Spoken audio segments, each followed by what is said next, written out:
Hello, my dear students. Today I'm going to teach you 4.3 Around the World in 80 Days by Jules Gabriel Verne. In this video lecture, we shall see the remaining portion of this novel. So let's start to teach. Passepartout kept a narrow watch upon his master, though he carefully concealed the appearance of so doing. म्हणजेच एखाद्या विचाराने झपाटून गेल्यानंतर इंग्रज लोक कधी कधी आत्महत्येसारखा आत्यंतिक कृतीचा अवलंब करू शकतात. याची कल्पना असल्यामुळे पासपोर्ट आपल्या मालकाकडे बारीक लक्ष ठेवून होता. अर्थात तो गुपचूप त्याच्या लक्षात न येऊ देता.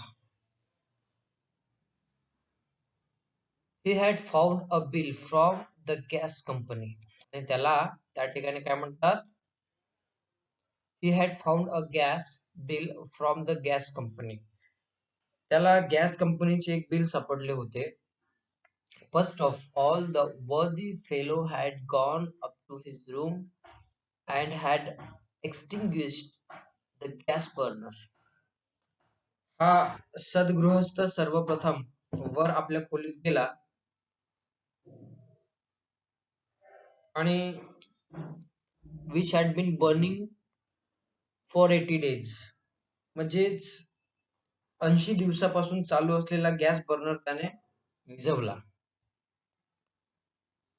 He had found in the later box a bill from the gas company and he thought it more than time to put a stop to this expense which he had been doomed to bear. आता हा खर्च झेपण्यासारखा नसल्यामुळे तो थांबवला पाहिजे असा त्याने त्या ठिकाणी विचार केला. कारण तर त्या गॅस कंपनीचे 80 दिवसापासूनचे जे बिल आहे ते बिल त्याला त्या लेटर बॉक्स मध्ये सापडले होते आणि त्याच्यामुळेच त्याने तसा तो थांबवायला पाहिजे असं त्याने त्या ठिकाणी हा खर्च थांबवायला पाहिजे असा त्या ठिकाणी त्याने विचार केला.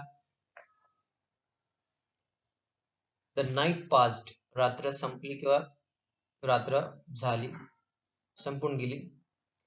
Mister fog went to bed but did not sleep. Oda did not once close her eyes. Mister fog झोपायला गेले, पण त्यांना झोप लागली असेल का? औडाचे डोळे क्षणभरही मिटले नाही. Means he was thinking.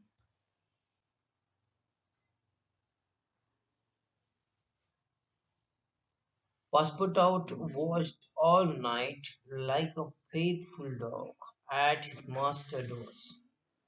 म्हणजेच पासपोर्टात एखाद्या विश्वासू श्वानासारखा रात्रभर आपल्या मालकाच्या दरवाजाशी थांबून राहिला. Mr. Fogg called him in the morning and told him to get out of breakfast and cup of tea and a chop for himself. फॉगने त्याला सकाळी बोलावले आणि औडासाठी नाश्ता, स्वतःसाठी एक कप चहा आणि चॉप म्हणजे मासाचा तुकडा ज्याला आपण म्हणतो ते आणायला सांगितले.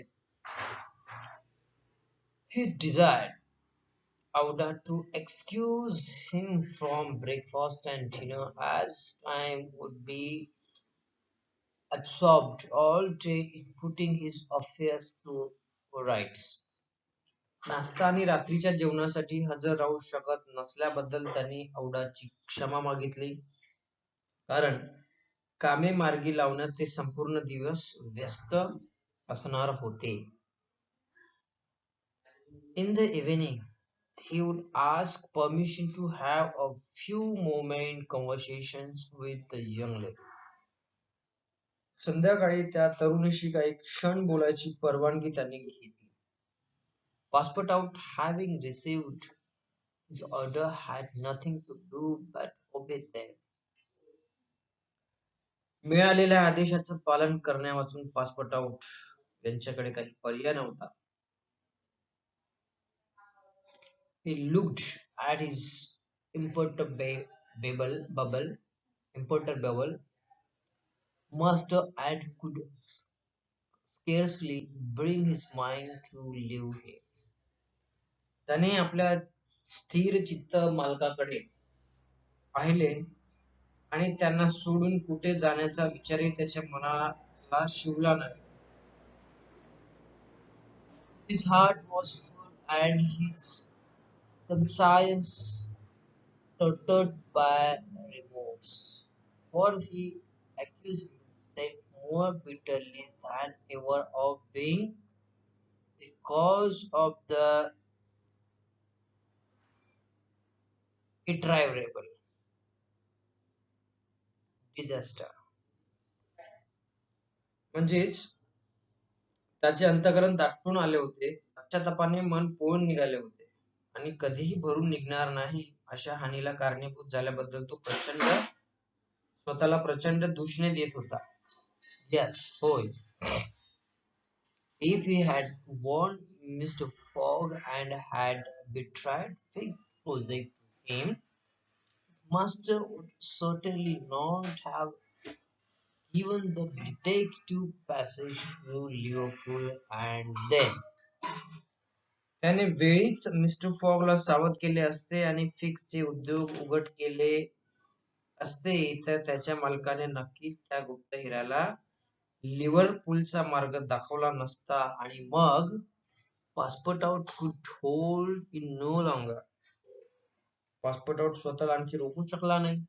माय master Mister Fogg he cried, why do you not curse me? It was my fault that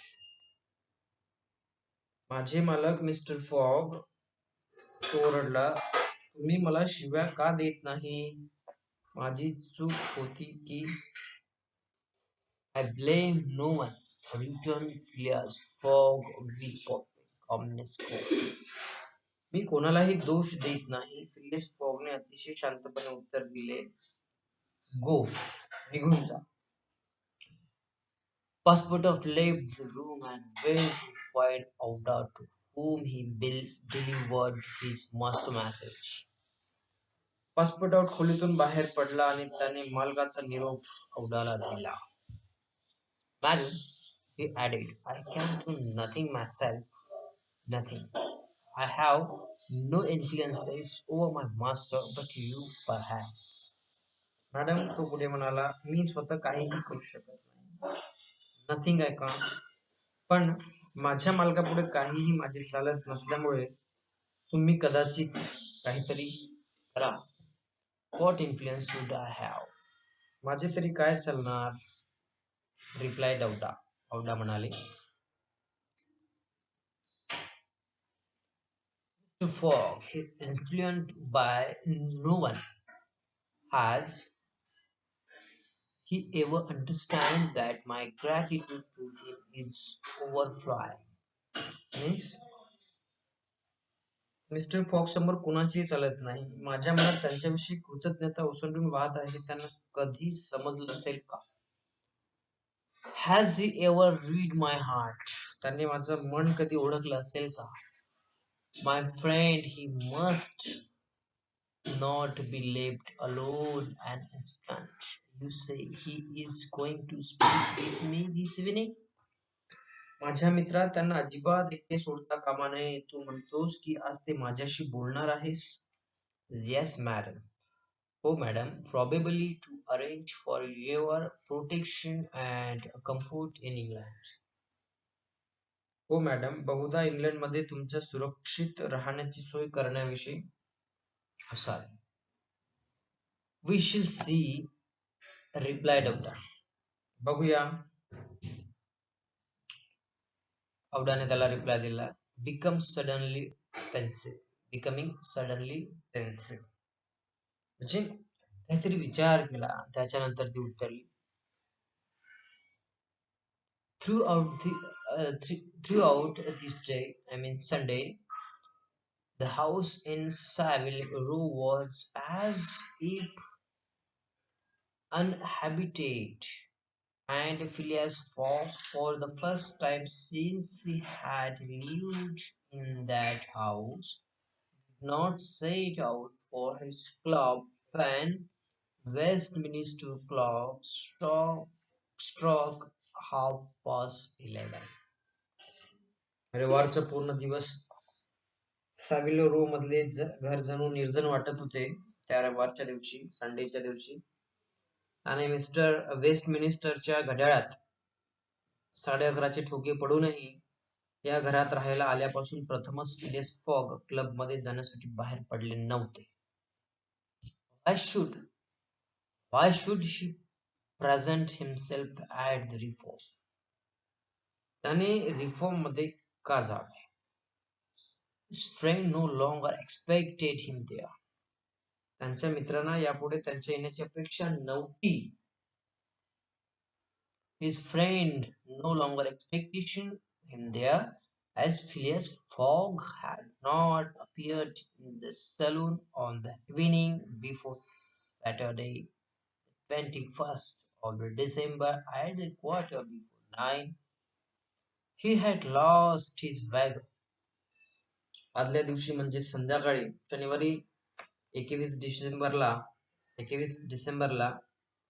रात्रीचे 9:15 म्हणजे 9:15 समजा पोहोचू न शकल्याने फिलियस फॉग ते जे पैज आहे वॅगर आहे ते हरले होते. It was not even necessary that he should go to the bank for the 20,000 pounds. 20,000 पाऊंडांसाठी त्यांना बँकर्सकडे जाण्याची आवश्यकता नव्हती. For his antagonists already had his check in their hands, and they had only to fill it out and send it to the bank to have the amount transferred to their credit. कारण त्यांच्या विरोधकांच्या हातात आधीपासून धनादेश होताच आणि त्यांना तो फक्त भरून बॅरिंग्सकडे पाठवायचा होता, जेणेकरून त्यांच्या खात्यात रक्कम जमा झाली असती.